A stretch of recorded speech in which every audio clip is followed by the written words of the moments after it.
While drone programs aren't only expanding abroad, they're also gaining momentum right here at home. Check this out. This is the mini helicopter Dragonflyer X6. It's much smaller than the Predator and Reaper drones used in the Middle East. Instead of being equipped with missiles, though, this little guy carries a camera that, at most, weighs 35 ounces. It also has a battery life of just 10 minutes. Harmless, right? Well, privacy advocates certainly don't think so. And many in the community are up in arms about the idea of drones patrolling their skies. We say no to drones! We all know that this will be used for political suppression. My question is simple. Just last night, the Seattle police invited the public to take a look at the drones in question. A handful of people showed up to make their disapproval known to the forum. And as it stands, earlier this year, the Federal Aviation Administration, better known as the FAA, gave Seattle PD permission to fly the drones under a set of strict guidelines. However, the ACLU is asking for even more restrictions. So, are the people of Seattle making something out of nothing, or should they really be concerned? Well, joining me to talk about all of this is Trevor Timm, activist for the Electronic Frontier Foundation. Hi there, Trevor. Well, we all know that these drones came into being about a year ago, or really started making spotlight about a year ago. What's so new about this story? Well, this is kind of the first time that the public is getting its chance to express its feelings at the local level about these drones. I mean, the FAA has been handing out these authorizations for about a year now, as you said. But now police departments are finally starting to at least put in plans to start putting them to use. And I think people are really worried that their privacy is going to be invaded by these drones.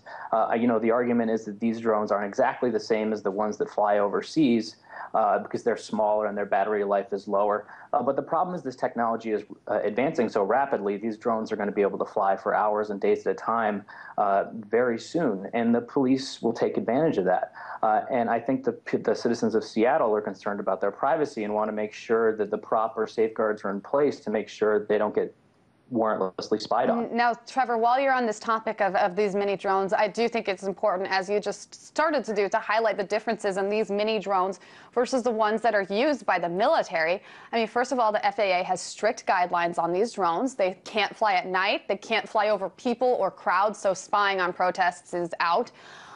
They must be flown under 400 feet in the air, and the drone operator and the observer must be within eyesight of the drone at all times. So these policies are different. Do they offer some sort of promise? Well, actually, no. You're correct that those are the exact policies that are in place now. But the FAA is set to drastically expand those in the coming year or two. Actually, a public records request we got through our drone census project. EFF is partnering with Muckrock News to file public records requests all over the U.S. Found that the Seattle Police Department thinks that the FAA is going to expand its regulations in the next year so that they can fly it in other places. And, you know, Predator drones are actually owned by the federal government, and they fly along the borders of Canada and Mexico.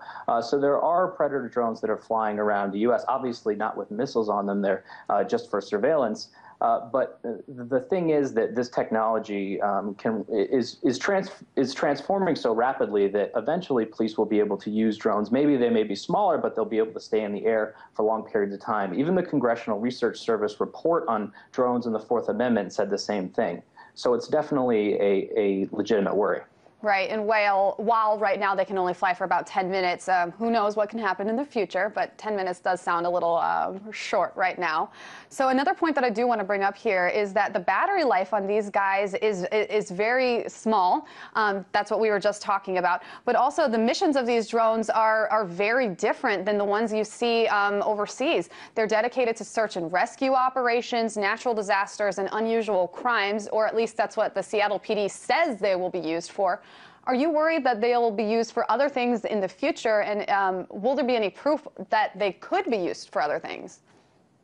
Yeah, I mean, you're right. There are definitely very legitimate uses for drones that could help out society. Like you said, mapping natural disasters, fighting forest fires, those kind of things. But the problem is mission creep gets involved. And when the technology advances to the point where they can fly for hours or days at a time for very cheaply, police can start using them for surveillance. I mean, a bunch of police agencies already have expressed interest in this. The Seattle Police Department deserves some credit for being so open with this, saying that they're not going to use them for protests or surveillance on people. And hopefully they'll put that in written binding rules so they'll live up to those promises. But police across the country have expressed interest in using them for proactive purposes. In California, for example, here, a sheriff down the street actually said he wanted to use it to find marijuana growers or use it for proactive policing. The public records request said suspicious persons or large crowd control. So there's definitely a legitimate worry that this is what they're going to use them for. Maybe not in Seattle, and hopefully they can prove us right on that. But in other places, it's could definitely become a real consequence.